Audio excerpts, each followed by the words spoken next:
humans have a natural drive to reproduce heterosexually. Now, I think we can all be in agreement that the only natural way to reproduce is heterosexual, right? I mean, without technology, but the question is there a natural drive to reproduce? And if so, what would be the factual evidence? Right? We have asked ourselves this question with all of these claims of Aquinas and you, similar claims. So, what could be evidence that humans do have a natural drive to reproduce with a member of the opposite sex? Or what would be possible arguments that humans do not have such a drive to reproduce? In his argument, putting that only males and females create babies. You can't have two males make a baby and two females make a baby. That is not controversial, that's correct. But is that an argument? That there is a natural reproductive drive. Just like there is a survival instinct, just there is a caretaking instinct for kids, right? Is there a natural reproductive drive? I get it. Because you say reproductive, you're not saying sexual. But sex in and of itself is for the purpose of reproduction. Well, not. Did you hear the word purpose? Echoes of Aristotle. Purpose is telos, and it is good that you mention this. But see, Thomas Aquinas claims that there's a reproductive drive. Now, sexual drive, but that is a big difference, right? Right. And Aquinas doesn't address this difference, right? So, the way to understand this is there's two possibilities, right? Is there a reproductive drive? If that were true, then homosexuality would be morally wrong. That button. The bookmarks work just as well, right? You don't need to. Because you didn't say sexual drive, which most of our things are sexual drive, but at the base of those sexual drives, those are our natural drives for a desire to reproduce. That's well, why. wait.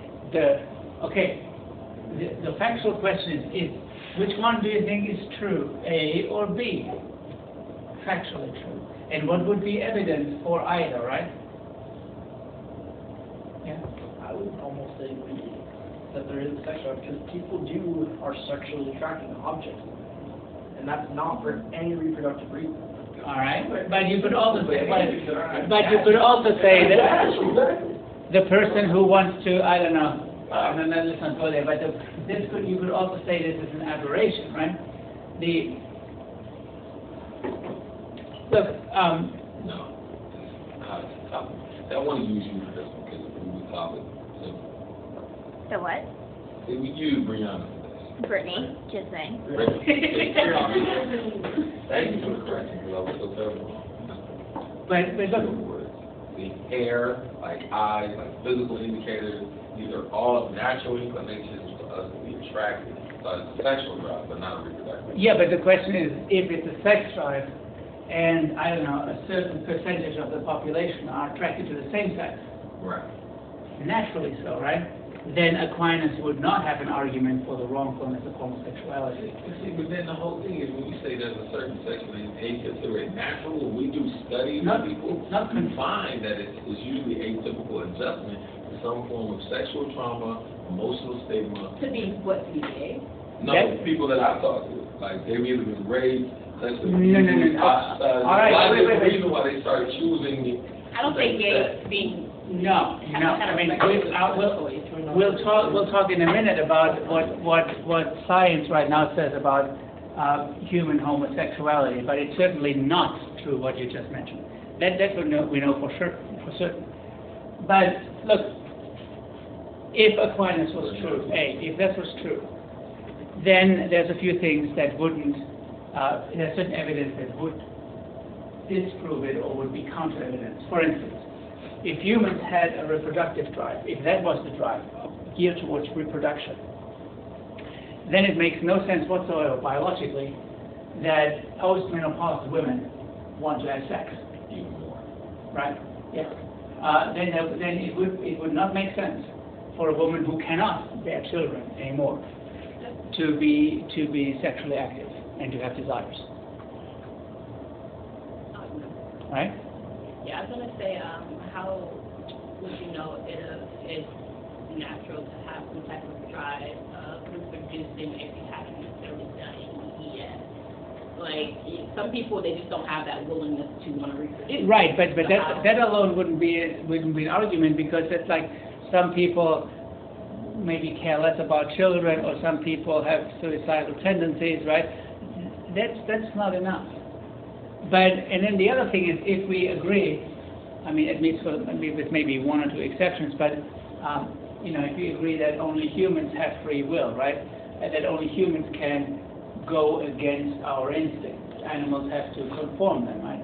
It's not that the dog says, "Gosh, my nature says chase the ball, but I'm not going to do it," right? I mean, then it would not be, if Aquinas was right, then it wouldn't make sense that there are many animal species where you have homosexuality in animals, right? There's gay chimpanzees, there's gay dolphins, there's many other animals where there is homosexuality in the animal kingdom. And if that wasn't natural, right, not like that the dolphins decided to emulate and wave the rainbow flag, and I mean, sure not. So that would be evidence against that. Now, I think it's not controversial that there is a sex drive, right? I mean, the question is there, you mentioned purpose, is there purpose behind the sex drive towards reproduction? And that's what science says. No, that's what science does not say, because purpose is, there is no purpose in the natural world according to science. That's Aristotle, that's teleology. That's why it's so difficult to distinguish between science and teleology, because they both are very similar in that they look at the world and describe what's happening, right? But let me give you an example. This makes a huge difference in the abortion debate also. But if you open an anatomy textbook and it says something like, the purpose of the heart is to pump the blood through the body, then you can toss this textbook. That's nonsense. What it means is, it's usually meant just to say the heart pumps the blood through the body, right? A description of what it does. But purpose implies a purpose giver, right? Sort of a designer that is made to fulfill that function. And in science, we understand the biology, the human body, the natural world, the trees, the birds and the bees, and all of this as a result of evolutionary processes and natural selection, not intelligent design. So in teleology, you have this idea of purpose, right? When Aristotle says the purpose, the telos of the acorn is to become an oak tree, that's teleological thinking. But the difference is that there is no empirical evidence for purpose. Because I said the word purpose, Yeah. That's why you got me. Yes, but again, you can mean the word purpose innocently, right? Just as it's describing what it does, sort of metaphorically. There's no problem with that. But if you don't distinguish between cause and effect and purpose, then you conflate science and teleology. Happens all the time. You're in good company there, right? But that is then confusion happens. Because, for instance, if it were the case that, I don't know, I have no idea about the percentages, but if there's, 10% or 15% of the population who are by biology attracted to the same sex, right? Then, and of course have them a sex drive, then Aquinas' argument that homosexuality, or claim that homosexuality is morally wrong, would not follow, right? It wouldn't happen. But now let's look at what our best scientific explanation is. In our current scientific understanding, how do we explain homosexuality in humans? It's kind of... Biological and social. No, that would be terribly scientific, but... I kind of think it's just kind of yeah, you're biological, like how you're wired. Like it's just natural. Like people naturally find an attraction to the opposite sex. It's just it's you. Like yeah, like and I guess you said genetic. Genetics, okay? Because when they are forming, like everything is forming, like some of them they don't get it, like I think, and actually they haven't even studied that, like what do you mean homosexually? Because what is that guy think like a guy and like another guy, or like a guy thinks like a guy, but like he thinks like a woman? No, that's sexual identity, Yeah, sexual I know, orientation. but like what they told me like wasn't homosexually like that. No, That's no. why like because my professor, when I took human sexuality, he told me like he told the entire class, when a guy or a woman seems like a guy, like has everything like physically like a guy, but he's thinking like a woman, that doesn't mean he's homosexual. He means he's heterosexual. Yeah. Right. That's my question is like, what do you mean? No, the question of sexual identity, Aquinas wasn't, I mean, he didn't probably know that, right? This idea is you are biologically male, but you identify as female, right? That's a separate issue. It is about sexual orientation. And what Aquinas wants to say is that he claims that same-sex attraction is a choice to go against nature. Now, I guess we can all agree it's a choice, of course, whether to act upon that attraction, right? I mean, come out of the closet or not, right? Sure, that's for sure a choice.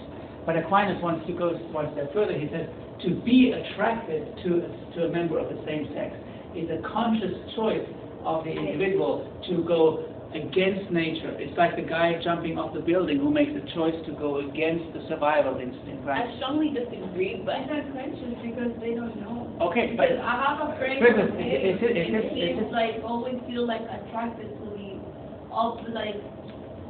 and that's why I'm asking. Like and he likes guys too, but like he thinks like he's a woman. It's like it's crazy, but it's But like, again, that is sexual identity. You gotta leave that aside. no, like he's like they consider him homosexual. Okay. Because people who doesn't know, they consider him homosexual, but like. Well, but they're confused then, right? If you would Yeah. look, yeah. Go ahead. What I'm dealing with is, it's a twofold issue. Mine was literally an argument to the biological process. Okay. I mean, my stepson, well, from when I was married, he admittedly, like, yes, he had feminine qualities. He eventually, chose to be gay, and he said it was a choice for him.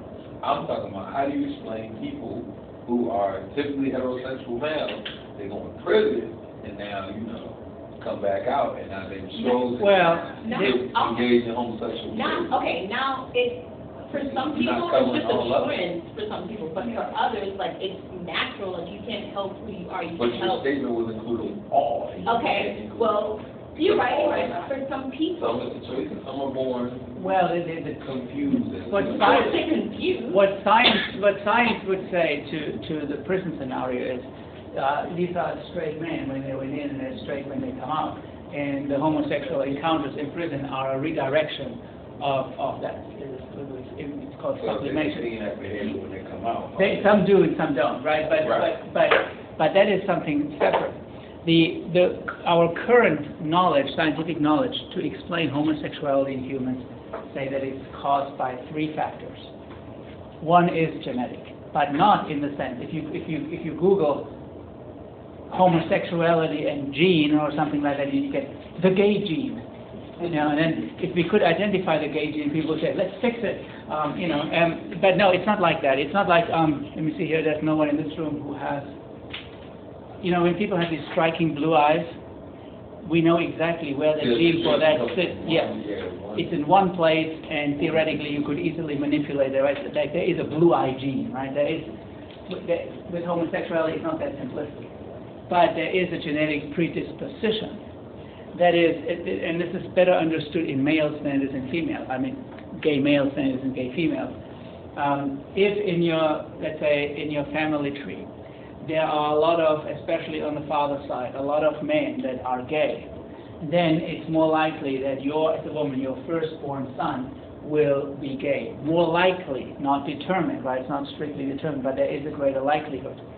And of course, this is difficult to investigate because imagine men of my parents or grandparents or great-great-parents' generations they were probably not very forthcoming with self-identifying as gay, right? So you have to look at, oh, there was this weird uncle who never married and most likely he was gay. Who knows, right? So the data is hard to come by. So there is a genetic predisposition, but it's not deterministic. Secondly, there's also evidence that has to do with the biology of the mother. That something changes in the overall biology and hormonal makeup of the mother when she has her second son. And therefore, statistically, the second-born son is much more likely to turn out to be homosexual than the firstborn. More likely, not determined. So you're saying someone who's a woman that is pregnant, doesn't know It's not wrong. It's just what it is. It's just, yes, there is when you have where is the gene for blue eyes in one specific spot, we don't know how the genetic propensity for homosexuality is distributed among the genome. We simply don't know. It's extremely complex. But there is there's evidence that there's a statistical predisposition for it. And then the third thing that you also mentioned is social, right? Upbringing and socialization also plays a role. So there are those three factors, and as far as I know, our current understanding can't tell which one is the most important one, or how, is it 90% genetic, 10%, we don't know. Maybe even that, we don't know. But what we do know is that there is a little bit, at least, a genetic and biological role in this, and therefore Aquinas is factually false. That we can say without ambiguity. Right? So you see, the facts do matter sometimes. The Aquinas, there might be other arguments against homosexuality, although I can't imagine them, but the natural law argument is not a good one, simply because the underlying factual claim is false. And I'll show you another criticism that even if it were true, Aquinas' argument still wouldn't work. Okay? So, what Aquinas wants to say, of course, now that we have looked at all those inclinations, is that we should live life by those natural rules. But immediately he makes a disclaimer, because look, this is another, this is as an aside, right? Aquinas says, oh, it's natural to take care of your children, therefore if you abuse them, you're morally wrong, right? Well, it's not that I would be morally wrong only if abusing my children, but anyone's children, any children. Now, if you think about it, if you were right that there was a natural drive to reproduce, then what should I be doing?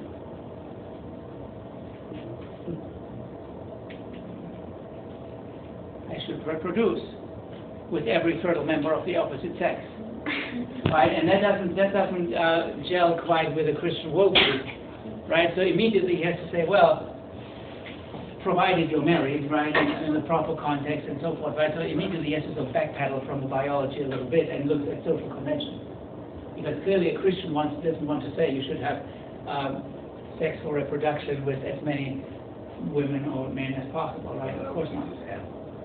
And Aquinas himself was a cleric, and of course he's exempt from that requirement because, the monks, they're celibate. They don't reproduce, right? So he has to always make some excuses here. But this is how he thinks we should lead our lives. Yeah, but again, be careful with this, right? Do not think along those lines. I like this theory because I also think that you shouldn't kill, that you should reproduce, that you should take care of children, and so forth. Because, of course, there's all kinds of other arguments for why these are appropriate behaviors, right? A Kantian would say you shouldn't kill because you would violate human dignity. Kant would say if you were to abuse your children, you would using them as a means to an end, and therefore it would be morally wrong, and so forth, right? So, now,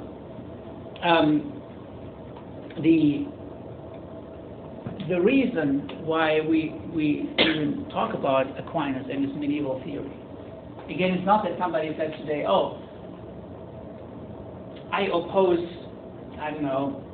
the idea of gay marriage in my state because I'm making this medieval argument against the wrongfulness of homosexuality, but it's often implied. If you look at the current debate, and the part of the debate, about gay marriage, sometimes, or very often, it goes something like this, right? People oppose it, say gay marriage is morally wrong, and then the other person says, why is that? Because marriage is defined as a union between a man and a woman. Then the other side would ask, what makes that union between a man and a woman more special than a union between a man and a man or a woman and a woman? Well, it's geared towards reproduction, right? That's the argument. I mean, one of those very dominant arguments. That's a natural reproduction, not just any other way you can reproduce. Right, because it's meant to, well. If you base it in their time, they didn't have test tubes and in vitro fertilization. Of course not, but even, you hear even arguments that say, a gay couple could say, well, we'll reproduce in a different way, right? And then you get often a utilitarian argument against gay marriage. Sometimes the idea that children need a female and a male to grow up healthy and so forth. And it's a different type of argument. It says that kids who are adopted by gays tend to be more depressed or have like a lot of these symptoms, which is the same in a heterosexual relationship. Well, that seems factually. From doing research. Well, but I looked into that too. That seems to be a very biased claim. I don't think that A lot of the claim towards the gay community is it's stupid because I feel like the facts that they prove, like I said, kids are more likely to be depressed. It can happen in both ways. So how can you necessarily say that? That's a form of discrimination. They've actually proven the opposite. Yeah. The two parents are lucky. I mean, it's about two-parent households. Think about it. I mean, again, if you want to adopt as a gay couple today, you have to really, really want it. I mean, to go through all these hoops and and that's similar to heterosexual adoption, right? So these people really want their children. If they really want it that much, then they're probably much more likely to take care of them than the people who carelessly have them. And I don't know. But again, whatever claim it is, it's a factual claim, right? And then if you read something like that, children of homosexuals are more likely to get depressed, the correct response is, where is the data? What kind of studies have been done? What is the evidence for that, right? Before you sort of buy into that. Either way. I'm looking for a house right now, and one of my friends says, hey, you need to look, in Orlando there isn't such a thing, you need to look into gay neighborhoods. Not because I'm gay, but because historically the property values of people where gays live rise, and everywhere else they go down, right, for some reason, in most places. So if you want to preserve the value of the property, make sure that your neighbor is gay. I mean, of course, this is mistaking cause and effect, right? But it's kind of funny, isn't it? But anyway, so let's evaluate this theory. And again, there's several steps, right? One, we can ask ourselves what is possibly attractive about this theory. I don't know. One, there's two things that you could possibly, I think, find positive. One is, again, I mean, it sounds almost dumb. At least it's not relativistic, right? At least it says there are the same standards for everyone, because biology is the same for everyone, right? That could be, depending how you think about relativism or utilitarianism, that could be a plus for you, right? If you disagree with utilitarianism because it makes decisions on a case-by-case basis, then that might be more attractive. Or if you disagree with relativism, the idea that it's all just up to culture, right, then this might also be attractive because it's an objectivist theory, because the claim is biologically we're all the same. Then, possibly also remember this whole theory is based on Aristotle's teleology, the idea of purpose in nature, right? The purpose of man and a woman having sex is reproduction, right? All of these ideas. So teleology can be, I mean, I will try to convince you, and I think I'm right there, that teleology is fundamentally unscientific. But it's a very, very beautiful idea, in a way, right? If you look at the natural world and you identify this as sort of this purpose-driven mechanism, you know, and that what humans we should strive for is the best we can be, right? I mean, realizing our nature to its fullest potential. This idea of striving, right? This is maybe also an attractive feature. I think it is. It's beautiful side. Right? Be the best you can be. You know, you have this caretaking instinct in you. Now apply to your children and do the best you can for them. Right? I mean, it's not something that's unattractive. But there are several highly problematic aspects about this. One is the factual claims could be wrong. I mean, we looked at all of them, and we saw that the controversial one, but also the most important one, is this about the reproductive drive or the sex drive. Right? I could have tricked you, and if I had more time, I would have.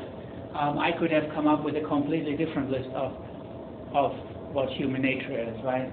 Humans are cruel, selfish, violent, whatnot, and I could try to convince you of those too. And there might be some evidence for those that I could produce as well, right?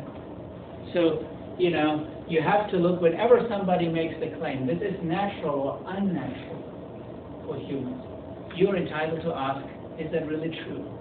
Is it just social convention? Is it just, I don't know, how people are being brought up, right? Is it really natural? And on Aquinas' list, we saw that most of them, he seems to have gotten it right. With the God thing, he might, we can't decide, and he got it wrong with a reproductive drive, actually wrong. So that's problematic. But even worse, this should look familiar to you, right? Because let's assume, see, this is always, not only in ethics, a good strategy when you disagree with someone. You can either say, no, you are factually wrong with what you're claiming, right, and present your own evidence. Or you could say, let's assume that it is correct what you're saying, but it still doesn't follow what you want to claim. Then you have even a stronger counter-argument. Do you see that? And so even if we assume that Aquinas is correct, and let's assume that humans have this reproductive drive, it still doesn't follow that going against whatever drive it is immoral. Because the same thing happens that we saw in egoism, right? What Aquinas, neither Aquinas nor proponents of ethical egoism provide any argument for why it is morally right just because it is the way it is, right? So if you say people have a reproductive drive, and let's assume that to be true, or homosexuality is a choice against nature, let's assume this to be true, therefore it is morally wrong. Why? What's the therefore? I mean, I don't know. I mean, I think I gave a similar example, but you could make an argument, we'll see this a bit later, that humans are naturally selfish, right? Or naturally aggressive. I don't know. I really want to really not deal with all you people here, and I really would just, but I know that I should not give in to my nature and do better, right? I mean, and this doesn't, natural law ethics legitimizes anything that is natural. And that is a criticism that's valid even if Aquinas were right about the human nature, right, about the reproductive drive. And then finally, teleology is incompatible with science. That's a big problem. We'll see this again in the abortion debate. I love this image that I found because this is how Aristotle thinks of the natural world. I mean, not with literally with gears and all, but the idea that in every living thing, it's wound up, right? It's sort of set on a path, and it ticks along towards its, purpose or destiny or or actualizes its potentiality. But in nature, in science, we do not understand as nature having a purpose. Teleological explanations and scientific explanations are, in a crucial sense, different because causality works the other way. For instance, if I were to ask you, what's the cause for this beautiful oak tree in your backyard, what would be a possible answer? The seed grew. Yeah, the seed grew over years, right? But Aristotle would do the other thing. He would pick up an acorn and say, what's the cause for this hard brown thing? It's caused by what it is not yet and might never be, the fully developed oak tree. You see, this is backwards. Okay. And that's the difference between teleology and science. They are similar in that they observe the natural world, but the arrow of explanation goes in opposite directions, and that's the big difference. And so the criticism here is, we all have a scientific view of the world, right? You go to the grocery store, you put first the stuff in the cart, and then you check out of the cashier, not the other way around. And then you make so the criticism says, and then you make an anti-homosexuality argument, and you throw that all overboard, and you become Aristotle, right? That's inconsistent. That's the criticism. So that's, and we'll see this again in the abortion debate big time, where people are trying to argue that a fertilized egg is a person, and therefore should not be terminated. I mean, there's other arguments, of course, opposing abortion is only one. But that one that you see very, very dominant these days, even by state legislators used to enact laws, is not a scientific one, it's a teleological one from 300 and some BC. And people don't realize it. Right? That's the important thing. All right. Anything else about Aquinas?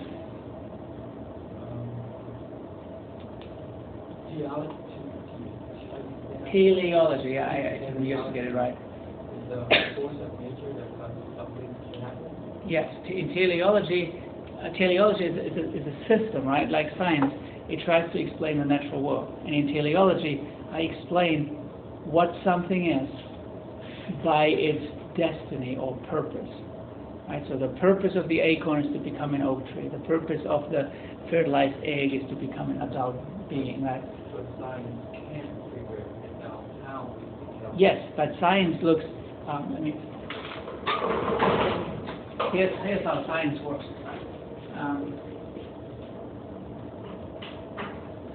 Here's the acorn, here's the oak tree, right? Science looks this way. It explains how you get from the acorn to the oak tree. Cell division, photosynthesis, right? All of these things. This is a scientific explanation. For Aristotle, it goes the other way around. That's the difference. Science proves how we got there. Well, science can only describe the processes of change, right? How do we explain the change from a hard, small, brown thing to this huge tree? Can teleology prove that how it got there? Well, teleology says the reason the acorn becomes this is because this is already the oak tree, right? Just as potential. It's a different way of the direction of cause and effect is opposite, and the problem is that if you use purpose, right? If you say something like, the purpose of the heart is to pump the blood through the body. In science, an explanation is only an explanation if you have empirical evidence for it, right? And purpose you can't observe. You can only observe what happens. You can observe cell division, right? But you can't observe the oak tree in the acorn, so to speak, right? The destiny you can't observe. And that's why purpose has no place in science. I mean, unless you're just metaphorically talking about it. But if you really mean it, there is no accounting for that. So we can't find out what purpose of Yes, that is that. Well, no. The conclusion is science doesn't help you finding purpose. That's true, right? how Teleology could, yes. But again, if you sort of adopt teleology, you give up on science. I can't vote.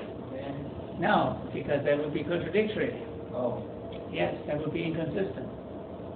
irrational. Exactly. All right.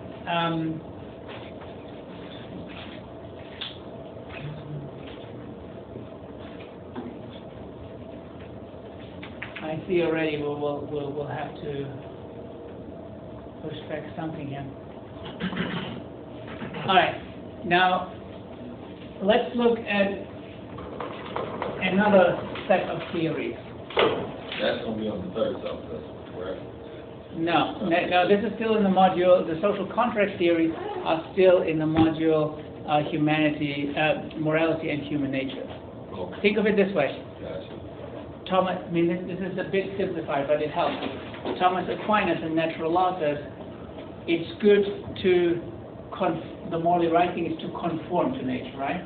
These theories say there is human nature, but we should do better, right? So this social contract theories see morality arising in opposition to human nature, not legitimizing it, right? So in a way, it's the opposite thinking from natural law. So, and here, the thing is, we have to do a little bit of political theory here as well, because they are intertwined. So, social contract theories. Okay, what happens if you run a stop sign and there is a cop and she's done? You'll get pulled over. You may get a ticket. Yeah, you get pulled over. Okay, now, the cop, and we'll talk about this later in more detail, the cop then say, write you a ticket. Do not do this. I tried and they didn't get what I was trying to ask. But if you were sincerely asking the cop, how do you get to write me that ticket, right? I mean, don't say it in that tone of voice, but if you were sincerely asking where his legitimacy comes from, his authority, what would be the correct answer? The statutes of the area, The which is statutes. the jurisdiction. Which you agree to. Yeah, in the end, it comes from you, because of the idea is that, well, the purpose of government, or that, you know, a just government is legitimized by the consent of the people. Who wants to be run over by a car on an intersection? No one. Therefore, we made laws. Therefore, we say we put stop signs up to make, and since people are weak and don't conform, we need to sort of give an incentive to actually abide by those rules, and that's why we have the cost writing tickets, right? But it's you who consents to it.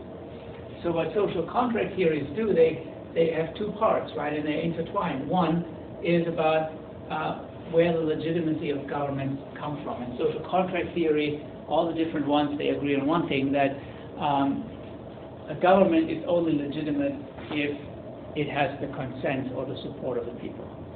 And then secondly, it's a theory about where morality comes from that similar idea of consent I'll show you.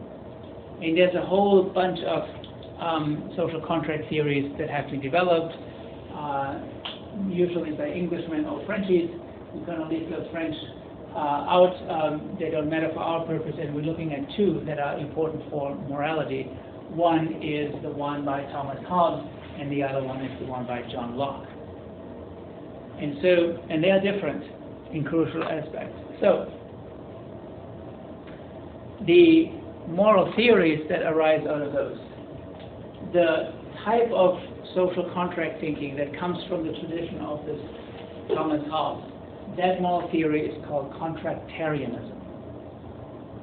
Again, all of them are social contract theories, but only this type of one is called, well, contractarianism. And this one you have probably heard before, because this country is founded on this idea, the moral and political theory by John Locke.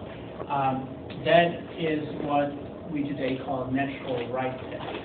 You've heard about the ideas of human rights, right? That's that. Okay? So we're going to look at both in turn. First one. Thomas Hobbes has a bit of a, among political theorists, not the best reputation, I suppose, because he seems to have championed absolutism, right? The idea that the monarch could have absolute power, for good reason. We'll look at that. But since we're concerned mostly with the small theory, think about this. What both Hobbes and Locke and some other people we talk about, what they do is they perform a thought experiment. And they say, well, what would life be like in the absence of government, right? Or before government, before society. This is meant to be a thought experiment. It's not that they're thinking, oh, a long, long time ago in a galaxy far away, people were running naked through the jungles and all these things. But we can think of it a little bit like that. But it's not claiming that this actually ever happened, right? It's just what would life be like? So imagine it. If there was no society, no community, no government, nothing, and you would live out there in, well, what they call the state of nature, right? What do you think would you spend the majority of your time doing? Survival, protecting yourself. Okay. More specifically, in order to survive, what would you have to do? Hunt. Yeah, hunt. What else? Yeah, build shelters, protect yourself from the elements. Kill. Kill whom? Kill what? Anybody that puts your life in danger. All right, okay. All right, and who would do, what do you think, who would do best in a state of nature? What kind of person? The strongest. See? Well, yes, Jonathan? Survival of the fittest, right? Actually, here it's interesting because Hobbes says, you're stronger, fitter, none of that matters. Why not? Because imagine this. Look, in that state of nature, what would you do? Everybody's hungry, right?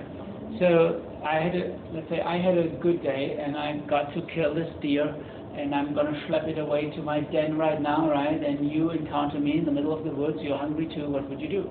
Ask the sheriff. Okay, you can ask. I would say, no way. Then I'm not kill you. I'll kill you. You kill me. Look at you, how tiny you are. You think you could kill me? Yeah. How? Yeah, offer to cut the And look, 100 people are the. Well, but see, look. How could you possibly do that? Since I'm so much fitter, right? Let's say. Yeah, that's what I'm saying. Are you smarter than my? Yes, exactly. Very good. Because Hobbes makes an interesting claim. He says, in the state of nature, everybody is equal, in the most fundamental sense. In two ways. Everybody wants to survive, right? Everybody wants not only survive, but live as best as possible. But also, everybody is equally capable. Because while I might be stronger, you're right, she might be smarter. Or even if I'm also smart, if you're only, alone, you have to sleep sometime, right? And then you sneak up from behind or whatever it is, right? In the end, in the long run, nobody, Hobbes says, in the state of nature has any more advantage than anyone else, long term, right? Occasionally, if it comes to a fight, the stronger has the upper hand for a while. If it comes to problem solving, the smarter has, right? But in the end, it all evens out. And so, in that state of nature, Hobbes says, life would be distinctly unpleasant. Oh, wow, it's a masterpiece. That's even a remake. I liked Raquel Welch until I saw this. But all you need to do in the state of nature to survive and to do well is to have cleavage, apparently. But this is a famous quote here by Hobbes. He says, in such condition, in the state of nature, right, there is no place for industry, no culture of the earth, agriculture, no navigation, no knowledge of the face of the earth, no account of time, no arts, no letters, no society, and, which is worst of all, continual fear, the old original spelling, right, and danger of violent death, and this is a famous quote you might have heard, in the life of man, solitary, poor, nasty, brutish, and short. Right? Now, the question is, who wants to live a life that's solitary, poor, nasty, brutish, and short? All right, we can volunteer you, we can ship you off to someplace there, but it's a similar question, who wants to be run over by cars at the intersection, right? It's a similar idea. So what's the way out of it? Well, yeah, government, but how does the government get established? Well, Hobbes says, in the state of nature, if you say, kill me, right, there is no morality, right? People do what they have to do to survive, but it's neither right nor wrong, it just is what it is. Just like any other animal. Think about this for a moment. If you were attacked by a wild animal, you wouldn't morally blame the animal for doing that, right? Of course not. It's just natural. So in the state of nature, according to Hobbes, there is no morality, but there are what he calls, now again, this is misleading, natural laws is not the same that Aquinas means by natural laws, right? Be careful. But there are sort of principles of rational self-interest, meaning that I can reason, right, that yes, right now I might want to hurt you or kill you for your resources that you have accumulated. But I know that I do not want to live my life looking over my shoulder all the time and be afraid. So that's why my reason tells me that long term, everyone would do better if we make certain agreements. Such as that what I collected is mine, what you hunted is yours, what you planted is yours, like the shelter you build is yours, and I can't take it, and all these things. And so we make these agreements. But what else do we need? If we just make agreements to be nicer to each other and cooperate. But what else is missing? Document. Document. Okay, we can put it in writing, but still. Say it? Yeah, enforcement, yes. Because people are weak, right? And in the short-term selfishness, I might want to break this agreement if there's no consequences. That's why we need a government. And so for Hobbes, this is where the so-called social contract comes in. So what happens according to Hobbes is that we all agree, mutually agree, not to hurt each other, not to fight over resources and all that. And then we give our authority right here to Jonathan. And we set him up as the sovereign, as the government. And outfit him with a bunch of goons, so he has the power to punish people who break these agreements. So that's why the government is legit, according to this, because it comes from our social contract, the agreement that everyone makes with everyone else to set up him and put him in charge of enforcing those agreements. Right? And that's the origin of morality and the justification of government. And of course the government part is not our topic here, but you can see now why Hobbes was in some way championing absolutism, because he says the most important attribute of government is power. Not say justice or fairness, right? The most important attribute is that the government has enough power to enforce the rules we agree upon.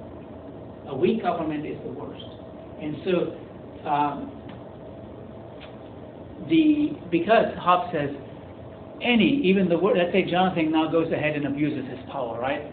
He discriminates against certain parts of the citizenry, he, engages in police brutality or whatever have you. And it's unfortunate, Hobbes would also say, but even the worst government is still far better than none. Exactly, right? And so because then if we eventually if we are fed up and we get rid of Jonathan, like say by beheading him, right? That's the tradition. Well, what this would amount to is a return to the state of nature, to lawlessness, right? To non-morality, and that's the worst that could happen. Hobbes says. So that's why even the worst government is better than none. But anyhow, for us, the important thing here is that what does this mean for moral theory? And for moral theory, this means that morality does not come from God, not from culture, not from biology, not from pure reason, not from the greater good, but simply from agreement. That's contractarianism. David Gautier, this is a ethicist I studied with at the University of Pittsburgh. He's the most preeminent contractarian philosopher today. He's retired now, but his main book is simply called Morals by Agreement, right? He is in the tradition from Hobbes. He says there's nothing mysterious about morality. If we say stealing is wrong, this simply means I don't like to have my stuff stolen from you, don't like to have your stuff taken. We understand that everybody would be better off if we respect each other's stuff. Let's shake hands on that and put him in charge to enforce this agreement. And that's it. from a moral And, standpoint? yes, and that's what makes it moral, this agreement. So morality for a contractarian is just the agreement of rational creatures concerned with their long-term self-interest. Because I understand that short-term I might want to rip you off, but long-term I understand that I would do better, as would you, if we all cooperate and agree to respect each other's, say, stuff, property, activities, and so forth. Right? So that's it for contractarianism. Not anything more mysterious than that. You see what it's trying to say? So, if you look at stealing, right? Divine law would say stealing is morally wrong only because God said so. Relativism would say stealing is morally wrong if my culture gives it the thumbs down. Egoism would say stealing might or might not be morally wrong depending whether or not it's in my self-interest in a given situation. Utilitarianism would say stealing, well, it depends. Is it for the greater good in this case or not? And then act accordingly. For Kant, stealing is irrational, non-universalizable, therefore morally wrong. For Thomas Aquinas, stealing is antisocial, therefore goes against our nature as social creatures, therefore morally wrong. Yes? So all these are moral theories, whether to do the right thing? Yes. All of these theories that we discussed give you different arguments for why decisions are morally correct or not. And a contractarian would simply say, what's wrong with stealing is that rational creatures agree to not do that because it's in their long-term self-interest. I'd rather use utilitarian.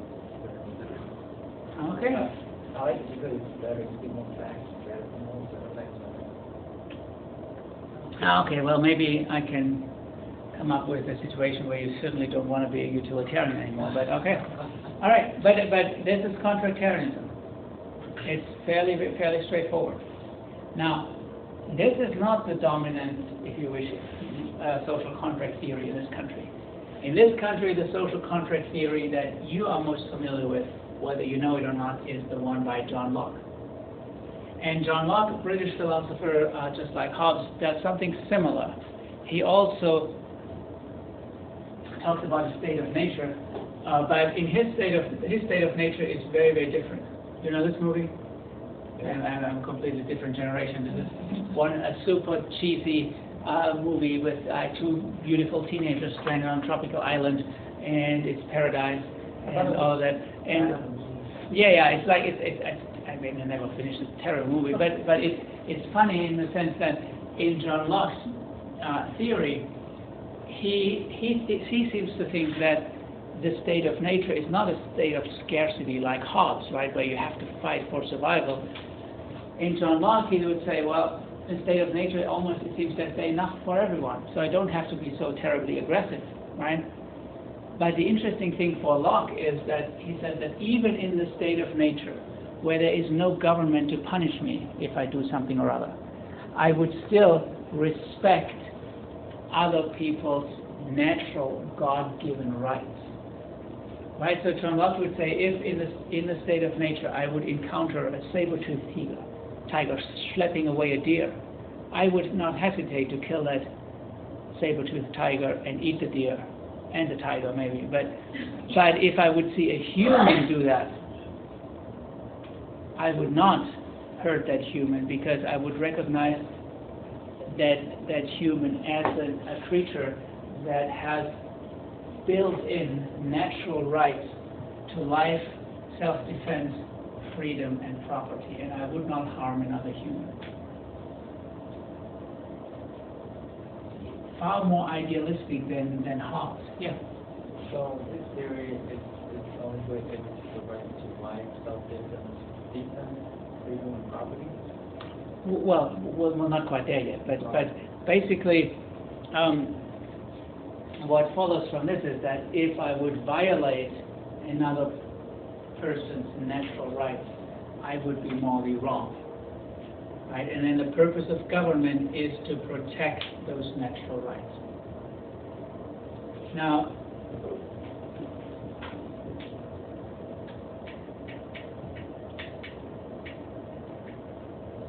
okay, I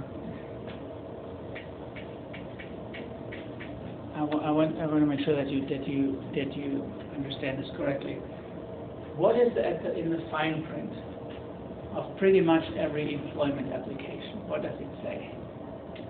Equal opportunity. Yes, equal opportunity employer. Okay. What does it mean exactly? Everybody is Yeah. Okay. What it's So supposed to. right. So, but what if I wouldn't hire you because you're blonde, or a woman, or gay, or old? Then that would be discrimination. What's wrong with discrimination? It's not equal opportunity. All right, but what's wrong with that? It's not very much. Yes, I would. Violate the natural right? Exactly. And so the idea, I mean, the reason why discrimination, let's say in hiring practices, is illegal is because it's immoral, and it's immoral according to this because it violates the natural rights of human beings. Right? So, as a moral theory, this is now natural rights ethics, right? The basic assumption is that there are certain rights that everyone has, regardless of background, ethnicity, age, sexual orientation, whatever. Doesn't matter how we're different, every human being has these rights. Okay? So if you like this idea, you can't be a utilitarian, right? No. Either or. So people have these rights by nature. Traditionally, they were understood as God-given, but for the theory, it doesn't matter whether God-given or just by nature, doesn't matter. But then the idea is that if I do something that violates natural rights, I would be doing something morally wrong. If I conform to the natural rights of human rights, I would do the morally right thing. Okay, so now, but where do you find this type of thinking? Just to show you how important this is. You're Americans. Any original U.S. document? Yes. Not that you didn't give it away, but. Yeah. Well, That was look. an American jail. Wait. We finish this. We believe these truths to be self-evident. That All men are equal. that all men are created equal, and it's meant to include the women type of men, right? And No, they didn't get right. and no, they have natural rights. They didn't get civil rights, right? But that all men are created equal, and Something about life, liberty, and like and endowed by their Creator And God-given rights. with certain inalienable rights that cannot. This is pathetic. Your Declaration of Independence is not even mine. Among them, life, liberty, and the pursuit of happiness. All right. And Thomas Jefferson, who wrote for the most part the Declaration of Independence, he, paraphrased John Locke. In John Locke it was life, liberty, and property, right? In John Locke, property looms large, and Jefferson's accomplishment here is to make this promise of individual fulfillment much, much broader to whatever rocks your boat, right? Life, liberty, and the pursuit of happiness.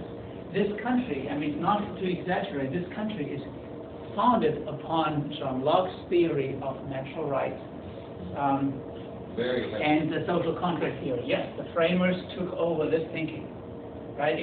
If the purpose of government is to protect the natural rights of the citizen, and the British monarchy doesn't do that for the colonists, that's a reason to secede.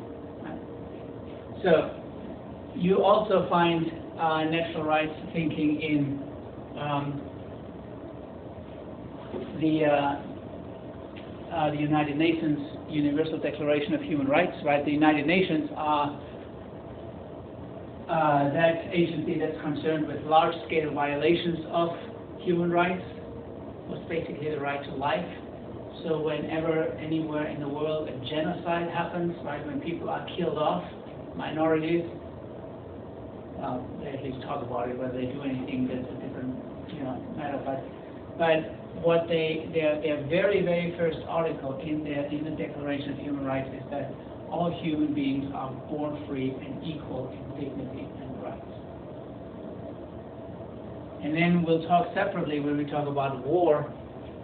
The Geneva Convention on War, Just Warfare. This is a number of sort of treaties that specify that prisoners of war, that their rights cannot be violated, right? That their natural rights cannot be violated. In other words, you can't, in a war, you can't just capture enemies and execute them or torture them or do all these horrific things to them. But then again, they will come closer out there, or countries out there don't care about that. That's true. And not, well, first of all, not all countries have signed these Geneva Convention treaties, right? And even among the ones that signed them, some are violating them. That's right. Yeah. And it's controversial whether or not the United States itself is doing that. And we'll talk about this. That's why terrorists are not defined, have been redefined not as prisoners of war, because then you would have to protect them, but as enemies of the state or something like that. We'll talk about that. But I just want to show you how prevalent natural rights thinking is everywhere. But now, there's three problems that we need to look at with natural rights ethics. And one is, what rights should be counted as natural rights? Let's do this real quickly. I mean, if I ask you to please make a list of natural rights. Like freedom of speech and... All right. Freedom of speech. No, I'm doing the right. What's that? No, I'm just saying. Thou shalt not kill. Well, what's the right? Yeah, the right to life. Yeah. What else? Right to safety, security. What else? Like to bear arms. Is it a natural right? I'm assuming you're not meaning short sleeves, right? All right. What else? Right to have privacy? Freedom of, I said. Remember, the question is, we want to distinguish natural rights from the rights that your government or your society gives you. So where would the amendment, right, the right to bear, constitutional right to bear arms fall? It's towards the government. But So with freedom of speech. what could be the natural right? Natural life? Yeah, the right to protect yourself. Freedom. Freedom. Okay. What specific freedom do you mean by that? Freedom in general would be a natural right. You're free to do what you want. Okay, you're free to do what I want. What I really want to do is. As long as it doesn't hurt others, which is why life is also. Okay, I was about to say. Yeah, I did. Yeah, but the idea is that, you have the natural right to pursue your happiness until and unless doing so infringes upon some natural right of other people, right? So, but you see, before we take a closer look at this, well, what are you doing here, by the way? Studying or knowledge? Yeah, so do you think there's a right to education? Yes. Is there a right to practice different beliefs, right? All right, religious freedom. The natural right would be the right to learn. Well, what would be, do you have a natural right to a job? No? why is it that I can't discriminate in my hiring? Earn a living. See, I want to get a better grasp what exactly those natural rights are. Yeah. I kind of went over this in economics. You have an interest to a job, you don't have a right to it. It's not guaranteed. But what is your natural right in context of like job search? First, you have, Yeah. which would fall Fair under hiring. everything else. Well, yeah, you could specifically rephrase it. What is it, or let's say you're job hunting. When would your rights be violated? When what would happen, for instance? Your discrimination. Yes. So if you want to answer the question of what, if you want to give it a better, closer grasp of what natural rights are, then you have to distinguish two types of rights: welfare rights and natural rights. Now, welfare rights, again, this doesn't mean welfare system. This is just a small portion of it. But these rights, welfare rights, are rights to goods and services. These are rights your society gives you, right? For instance, if you have the right to, if you lose your job, you have the right to unemployment. If you're really poor, you have a right to food stamps, right? Or your federal government gives you the right to financial aid. That's not a natural right. But if the government would say, we give financial aid only to blondes, right, then they would violate non-discrimination. So welfare rights are rights given to you by society, and they vary greatly from society to society, right?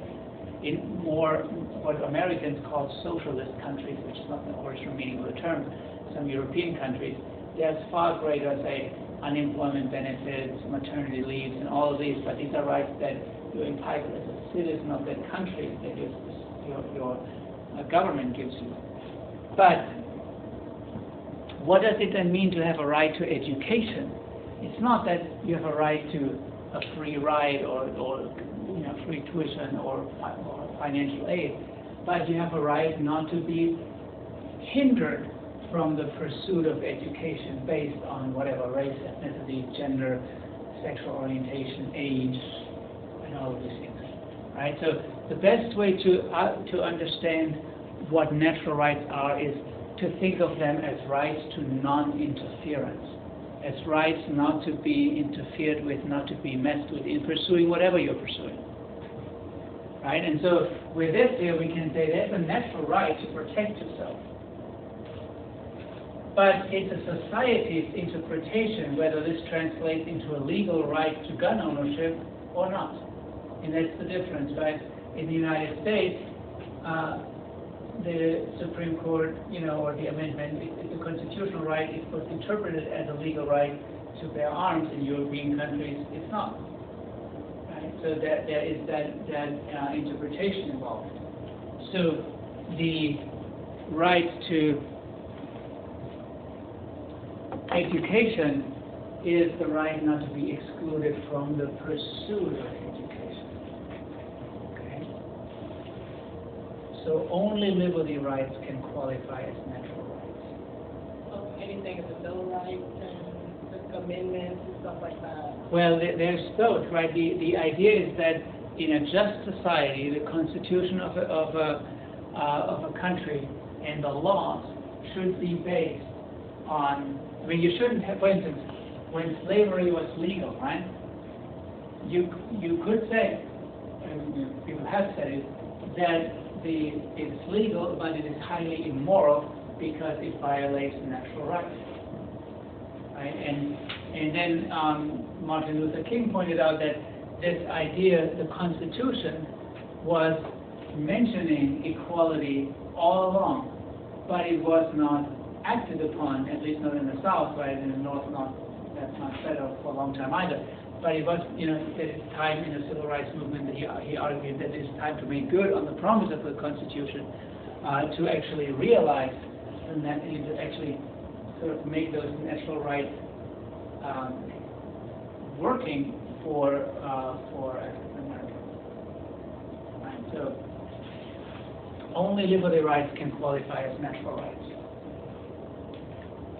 But here's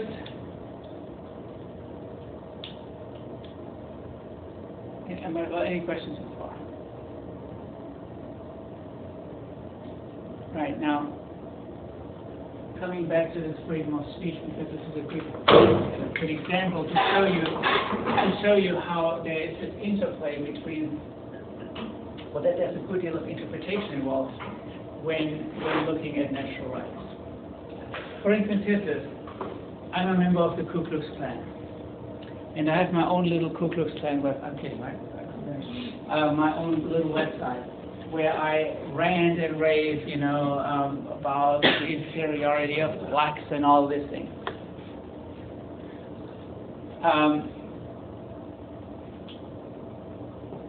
But I'm not going and hurting people, or I'm not going to burn crosses, or anything like that. But I'm posting my hate speech there, right? Am I exercising my right to free speech? No, because you don't want to pay them. Well, yeah, but Well, yeah, that's right. or in other words, should the government shut my website down because I'm doing rent? No. Well, how many You create a public complaint. See, and yes, this is a very good comment. This is a matter of interpretation. In the United States, freedom of speech usually goes a long way, right? And usually, let's say somebody complains about this. My lawyers will say, right, I didn't put any bomb-making instructions on there. I didn't post black people's addresses for them to go be harassed and all of this, so that it's protected. In Europe, the interpretation is much stricter. In Europe, hate speech, just words, right, are considered already infringing upon other people's right to privacy, right? And so therefore, of course, a lot of stuff gets undetected, right? But that's why there is no legal Nazi party in Germany because they are declared illegal, right? Because they violate rights. And any sort of, hate speech, any of these organizations cannot officially exist. They're not protected by free speech because, as I said, the interpretation over there is stricter, that it is already it's already violating the rights of people to be exposed to the rhetoric. Yeah. Any uniqueness about situations like that is that by demonizing people in that manner everywhere, you actually make the group almost stronger because they're underneath the surface. You don't know how much they're doing one way or the other. That might be true. That's a utilitarian argument, then, right? But that might be true. But I just noticed from Germany very well. The legal guidelines are very, very clear. As soon as you, in your communication, as soon as you identify a certain group as inferior as another, right? Then that's considered hate speech, and that is illegal. You can do that in the privacy of your own home, as long as you don't publish it. I can scroll this on my walls, right? But I cannot, like the Ku Klux Klan or something could not apply for a permit for a rally. They could not rent a stadium or anything like that. They can't do that. No. You can't do that here. Yeah, you can. As long as you Facebook. Yeah. Wow. Now, of course, what really happens in Germany is that these organizations are declared illegal. They reform on a different name, apply for a permit, get it, and then they be caught up with, right? So these rallies occasionally happen because the law enforcement can't keep up with it, but it's not. It's considered very, very differently in the United States. So how is hate speech considered in Germany when it comes to politics? Oh, that's also true. Like, although things have been Americanized more and more there, but for instance, when I first came to this country and I looked at politicians who try to sort of attack the character of their opponent, right, or anything like that, that is an absolute no-no in Germany. You don't do that. I mean, it happens in the press, of course, right, a little bit, but say, and you don't have sort of debates like you do have here. But if one politician would attack the other one and say, well, you had an affair with your secretary, or anything like that, or you are super rich. What do you have to say about it? That wouldn't fly. Well, for the rights of the press. In the States, the press can say almost anything they want about the government. There are limits, I guess, freedom of speech, or freedom of the press in the States. But how is it in Germany? Or like in Europe, is there still, could a magazine or a newspaper write a mass smear campaign and not catch a care? They could run such a campaign, but if they misrepresent the facts in a substantial way, they can face fines and they can. Okay, so as long as they're right. Honestly, I'm not sure. I think it depends more on whether, I think the legal text is whether the humanity is targeted rather than the issue or position, right? So if I rant against some politician's view on abortion or his stance on gay marriage, which wouldn't be a good example because gay marriage has been legal for a long time, but then if I would attack the person or the person's, I don't know, religion or something like that, then it would be, that would be illegal. Okay, time to stop. All right. Let's go just one more thing, and then we actually did cover everything I wanted to cover, so we're in okay shape. Because let's look at the evaluation real quick of this.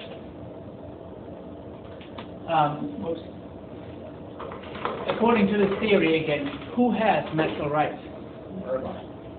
Everybody who? Everyone who's not in prison. No, everybody. Every natural human being. Prison does not take your natural rights away, only your social. Yeah. So that's why in prison I still can't torture you or do all these things to you according to the theory. But the thing is, all humans have natural rights, right? But who doesn't or what doesn't? Animals, yes. No, not according to the theory. In the way that, because it's about humans, right? And so the criticism here is there's a lot of, if I say to Romina, right, you better recycle that bottle, right? And so you would be morally wrong to toss it. Or if I say you should treat animals nicely, then this theory doesn't help me one bit, because it's all about humans. So the idea is, this is my dog. He was a rescue. I always had big dogs, and so now I have this little frou-frou dog here. But the way he was rescued, right, from abuse, and natural rights ethics wouldn't say anything about how we should treat animals because it's a theory only about humans. Right? So the criticism is limited in scope. It is helpless. The theory doesn't help you to make decisions about how to treat animals. I mean, not only pets, but also how we should treat animals that we raise for food, right, and all these. And then the theory doesn't help you with how to, with environmental ethics.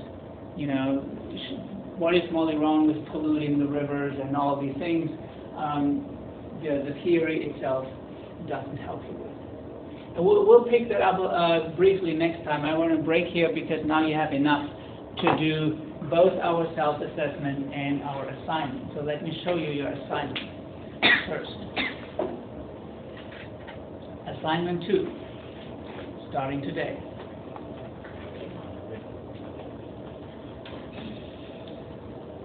What I want you to do, similar, you have a choice. I want you to pick one of two theories, either natural law or natural rights, not both, and don't confuse them. Right? So find an argument in the public debate that says this or that is immoral because it's unnatural. Right? If we do a natural unconstitutional, it'll suffer the same thing, or we break it up into different things? No. Well, I don't care anything about the constitutional law. So natural law ethics, Aquinas, right, says something is morally wrong because it goes against nature. These discussions today, what you find today is mostly about the wrongfulness of homosexuality, opposition to gay marriage, but also opposition to birth control and a few other contexts. Or you could look at natural rights ethics, and this is everywhere, right? This idea that this is morally wrong because it violates somebody's natural rights. So the gay marriage debate goes both ways, right? Some opponents say gay marriage should not be legalized because homosexuality is morally wrong because homosexuality is unnatural. That would be natural law. Other people say gay marriage must be legalized, otherwise it's discrimination, infringement on basic human rights. that's a natural rights argument to support gay marriage.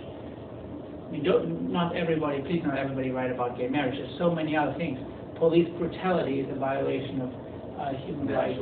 Yeah, excluding arguments like, oh, we should, the law that's just passed in Florida, right, that children of illegal immigrants get in-state tuition when they go to college, right? That's an idea that was prompted by the idea of equality and protection of natural rights. There's all kinds of things that you can find there. So find an article, and again, please, this time maybe let me help you if you're unsure in picking the right one, or if you're not sure whether something's suitable, right? Again, please read carefully through the directions. Always I put either or. Yeah. You mean if we contact you, say I'm going there and I find an article, and I think it's a natural right issue, I can email you the URL. Yes, You of can course. check it out and get back to me. Yeah. This says we email you through Atlas. Not Atlas, not the through Blackboard. Okay. Yeah, Blackboard email. Yeah. Yeah. Always. I'll do that. I did this with a couple of you. You know, you emailed me a little bit late, but you did that, right? And then there's also, guys, 4 parts to this. Like